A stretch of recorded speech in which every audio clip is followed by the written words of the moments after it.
व्यक्तित्व जब बड़ा महान सघन हो जाता है तो वह किसी परिचय का मोहताज नहीं रह जाता।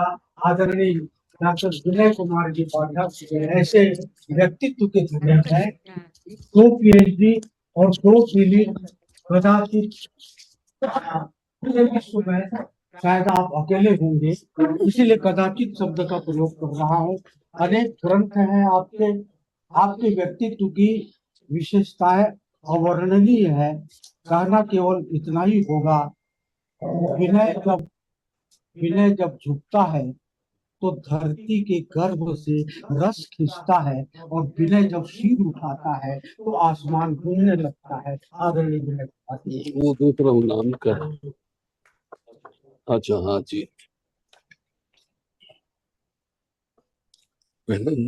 ठीक।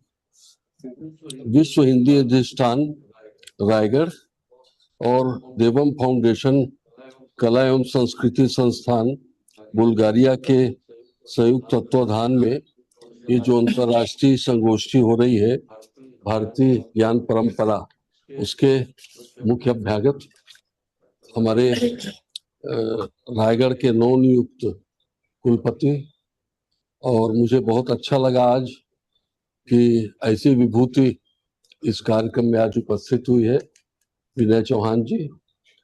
उसी तरह ललित निबंध में देश में बहुत बड़ा नाम है और लोक साहित्य पर भी इनका महत्वपूर्ण कार्य है, ऐसे भाई डॉक्टर श्री राम परिहार जी। इस आयोजन को बहुत सफलतापूर्वक संपन्न करने वाले डॉक्टर विनकेतन प्रधान जी, डॉक्टर विद्या प्रधान जी, हमारे बिलासपुर से आए हुए doctor Ramesh Chandra Srivastava ji, sir IAS हैं, ये अच्छे समीक्षक हैं जी। रीना झा जी, अंजनी कुमार तिवारी जी, ये भी महाकवि हैं, अच्छे कवि हैं, बिलासपुर से आए हैं। और पेठियार जी, जो रायगढ़ के हमारी शिष्य परंपरा की ऐसी विभूति है, जो बिहार में कॉलेज में है, हिंदी के प्राध्यापक, और आप सभी लोग। बहुत अच्छी बात अभी हमने सुनी डॉक्टर श्री राम परिहार से। मैं सूत्र रूप में थोड़ी सी बात, क्योंकि भारतीय ज्ञान परंपरा का फलक इतना व्यापक है कि उसको छूना भी बहुत मुश्किल है, तो मैं थोड़ी थोड़ी बात ये बताना चाहूंगा। देखिए, न्याय व्यवस्था हमारी कैसी थी। तो गौतम बुद्ध के समय एक प्रसंग आता है कि एक किसान अपनी भूमि का एक अंश दूसरे किसान को बेचता है। जब दूसरा किसान हल जोतता है तो उसको मटके में द्रव्य मिलते हैं मूल्यवान, तो वो पहले किसान के पास जाके कहता है कि ये आपका है, आप रख लो। तो उसने कहा नहीं, मैंने तो बेच दिया है, ये तुम्हारा है। तो बोले आपने भूमि बेची है, आपने ये नहीं भेजा है, आपका है। तो वो कहता है कि भाई मेरा होता तो मेरे कार्यकाल में मिल जाता, ये तुम्हारा भाग्य है कि तुमको नसीब हुआ है। ये हमारी जो भारतीय ज्ञान परंपरा, न्याय परंपरा, दोनों राजा के पास पहुंचते हैं, राजा न्याय देते हैं, सुन के उनको भी बड़ा अच्छा लगता है। वो कहते हैं कि 40-40% दोनों को बांट दो और 20% राजकोष में जमा कर। तो ये इस तरह के बहुत सारे उदाहरण हमें मिलते हैं। मैकाले की ही बात करूं, चूंकि मैं भाषा विज्ञान का भी छात्र रहा, तो उस ढंग से अब उन्होंने ये कहा कि हमारे देश में सूरत एक ऐसा शहर है, गुजरात, कि यूरोप के सारे शहर मिलकर भी उतने संपन्न नहीं। यहाँ के जो लोग हैं, संपन्नता इतनी थी कहीं कोई भिक्षा अर्जन नहीं करता था। ये 250-300 साल पहले की बात। और यहाँ की कृषि व्यवस्था, यहाँ की न्याय व्यवस्था और विशेषकर शिक्षा व्यवस्था पे बहुत अच्छी टिप्पणी वो करते हैं। वो कहते हैं कि यहाँ संस्कृत भाषा थी और स्थानीय बोली में शिक्षा दी जाती थी, उससे मौलिक प्रतिभा का विकास होता था।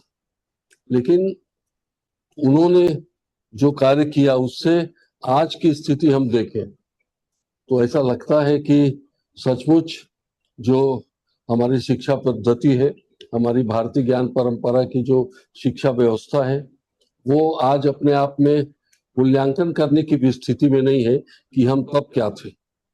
उसको ऐसा लगता है कि हम असाक्षर रहे। अभी डॉक्टर साहब ने जो जिस लोक की बात की, तो हमारे यहाँ लोक फोक का पर्याय कभी नहीं रहा। फोक में तो ये है कि लोग उजड़ है, पिछड़े हैं, जंगली है, गंवार है, असभ्य है, अशिक्षित है। हमारे यहाँ वो लोक की वो परंपरा नहीं रही जो फोक की। लोक वेदमती मंजुल कूला, इस सुंदर मति के दो किनारे हैं, एक लोक और वेद। और अभी डॉक्टर साहब ने कहा ना कि लोक लोके वेदे च, लोक पहले है, हाँ हाँ, बाद में वेद। ये ज्ञान तो लिखित है, लेकिन परंपरा से जो चली आ रही है उसको सुरक्षित, संरक्षित, संवर्धित यदि कोई ज्ञान कर रहे तो लोक ज्ञान। तो हमारे यहाँ का लोग जो है मूर्ख नहीं, ठीक है, असाक्षर हो सकते हैं, लेकिन असंस्कारी नहीं है, असभ्य नहीं है, निरक्षर भट्टाचार्य उसको आप कह सकते हैं। तो ये आज की स्थिति में अभी आप देखिए भारतीय ज्ञान परंपरा में जो बात कही जा रही है कि हिंदी जो है और आंचलिक भाषा के माध्यम से जो प्राथमिक स्तर की पढ़ाई होनी चाहिए, उसका कारण भी है। आप देखिए कि एक 2.5 साल का बच्चा कॉन्वेंट कल्चर में चला गया, अब घर में उसके माता पिता गाय बोल रहे हैं, उसके मित्र लोग भी गाय बोल रहे हैं, और वहां जाके काऊ। अब आप सोचिए 2.5 साल के बच्चे को कितनी मानसिक मशक्कत करनी होगी गाय को काऊ के रूप में परिवर्तित करते हुए। और उसके बाद विचित्र बात यह है कि भाषा विज्ञान भी कहता है ये जो काऊ है, ये गऊ गऊ से ही काऊ बना है। लेकिन हम देखिए किस भाषा को अपना रहे। तो ये जो हमारी परंपरा है वो तो परिवेश से जुड़ी है। तो बच्चे को क्या लगता है कि हमारे माँ बाप, हमारा पूरा परिवेश पिछड़ा है और अंग्रेजी ये सभ्य है। तो वो बीज उस बच्चे में हम उस काल से डालते जा रहे हैं। तो पूरी न केवल भाषा, पूरी संस्कृति आप देख लीजिए बच्चे की बदल रही है। घर के प्रति विरक्ति हो रही है और पाश्चात्य संस्कृति के प्रति आसक्ति हो रही है। तो ये स्थिति आज है। तो वो रट रहा है, तो जैसे तोता रटता है, बिल्कुल मौलिक प्रतिभा खत्म। मौलिक प्रतिभा तो उसकी आंचलिक भाषा से ही संभव है, तो वो समाप्त हो गई। इसलिए मैं हमेशा कहता हूं कि कोयल स्वच्छंद आकाश में विचरण करती है क्योंकि वो अपनी भाषा बोलती है, लेकिन तोता दूसरे की भाषा बोलता है, इसलिए पिंजरबद्ध होता है। क्या बात है, क्या बात है। तो ये भारतीय ज्ञान परंपरा में ये सब चीजें आ रही कि हम मैकाले की ने जो इस तरह की बात की कि संस्कृत और हमारी जो स्थानीय बोलियों पे शिक्षा है उसको समाप्त की जाए और कॉन्वेंट कल्चर को स्थापित किया जाए। तो ये अभी जो नई राष्ट्रीय शिक्षा नीति है उसमें इस तरह की बातें आ रही है। हम किसी भाषा बोली का विरोध नहीं करते, लेकिन ये जरूर है कि हमारी माँ, मातृभाषा जो है हमारी माँ है, तो हमारी माँ से दूसरी माँ खराब है ये नहीं है, अच्छी हो सकती है या सुंदर हो सकती है, लेकिन हमारी माँ से अच्छी नहीं हो सकती। तो ये भाव हमारी भारतीय संस्कृति में ये आना चाहिए, आ रहा है। मैंने देखा भाषा का प्रभाव परिवेश पर भी पड़ता है। आप देखिए बच्चा है तो उसको जो बाहर का ज्ञान, बाहर की भाषा का ज्ञान दिया जा रहा है और अपने परिवेश को देख रहा है।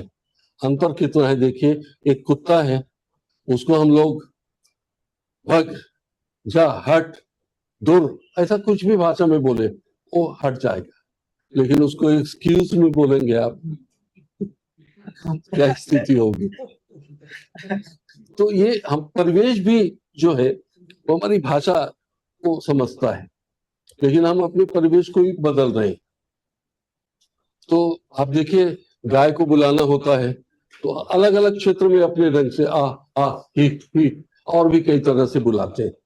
गाय को मालूम है कि मुझको कुछ मिलने वाला है तो आ जाएगा, लेकिन अंग्रेजी में बोलेंगे कम हियर मैं गया तो आने वाला नहीं है। तो मेरे कहने का अर्थ है कि हम अपनी जो भाषा है जिसमें हमारी मौलिक प्रतिभा का विकास होना है, हम उसकी ओर ध्यान दें। और ये जो भारतीय ज्ञान परंपरा में अभी डॉक्टर साहब बता रहे थे, तो निश्चित रूप से मैंने तो खूब तैयारी करके भी कई चीजों को लाया था।